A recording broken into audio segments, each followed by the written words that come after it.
Well, new year means new Steve Hackett live album because we don't have enough of those already. So let's talk about this one. Home from work, our Juliet clears the morning wind. Selling England by the Pound and Spectral Mornings live at Hammersmith by Steve Hackett. So, Steve Hackett, lead guitarist for Genesis from Nursery Crimes all the way to Wind and Wuthering. And within the 2010s, he has kind of gone back to his roots and toured all the classic Genesis stuff that he was involved with in some way, shape, or form. And this is his fifth of these live albums. Since the 2013 Genesis Revisited live at the Hammersmith, so he's back at Hammersmith. And do we really need it?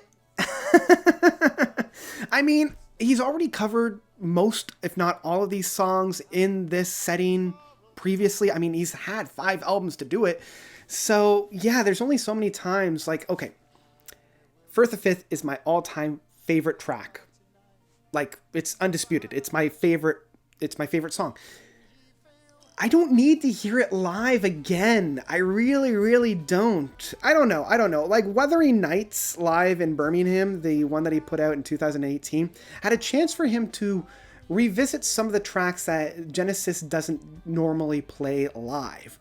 And I feel like he kind of missed the boat when he just played it safe. Like, this would have been a fantastic chance to do some of those tracks that normally don't, like, get the light of day. But instead he went to Selling England by the Pound, which, I mean, we've already heard. Again, all-time favorite album. Undisputed King. I don't need to hear it again. And Spectral Mornings was probably the first time that he's able to stretch his leg into his own solo stuff. I might have liked to see Voyage of the Acolyte a little bit more, but again, we've already heard like Ace of Wands and Shadow of the Hierophant so many times, so I'm okay not hearing that. I did enjoy listening to some of the smaller moments from Spectral Mornings, especially his take on Clocks and Beasts of Our Time and Virgin and the Gypsies. And I love Tiger Moth. So having some of these tracks with the full boys behind them to really breathe new life into some of these were great, especially with Spectral Mornings, the title track of that. I really loved what he was able to do, and I almost wish he was able to push the track a little bit more into it. Yeah, and I also kind of liked his rearranging of some of the tracks as well, like having Spectral Mornings kind of in the middle and having Clocks be the final track off of Spectral Mornings. I thought was really great. But yeah, I don't think we really needed any more of the Selling England by the Pound. Even though I did enjoy listening to Battle of Epping Forest, which is one of the few times they actually played that live. And I mean, I did enjoy the, Deja Vu, but geez, do we really need to listen to Dance on a Volcano and Lost Endos again?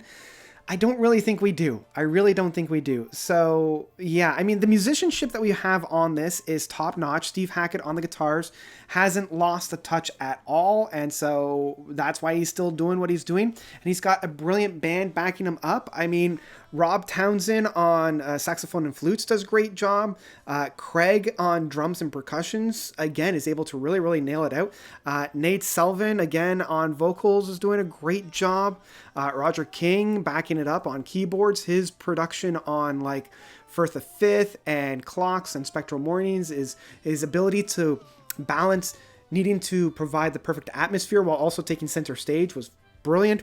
And Jonas Ringgold, one of my favorite bass players working today from Flower Kings, it does a great job of filling the shoes of Mike Rutherford on the bass. I would have liked to see a little bit more of his personality on some of these tracks, but I mean, coming in as a studio musician is still really, really good and a great job. But I mean, again, at the end of the day, do we really need another one of these? I don't think so. I think both this one and Wuthering Nights are kind of on par. I like the fact that with Genesis Revisited Band and Orchestra, the one that he put out last year, his big take on that one was that he was touring with a full orchestra, so it was able to bring about a new life of a lot of these tracks, but I don't think we needed another one. I mean, this one I'm kind of wavering between a skip and a stream. If you haven't listened to any of his live productions before, like any of these Genesis Revisited stuff, this is a great place to start. You're still going to get a kick out of it, but it is very derivative of all of his stuff that he's done before. I still think that Genesis Revisited live at Hammersmith in 2013 is his best one to date, and ever since then, it's just been clones or derivatives or reworkings, and I don't really think that this one's really needed. But, I mean, for the fans out there, they're going to love it.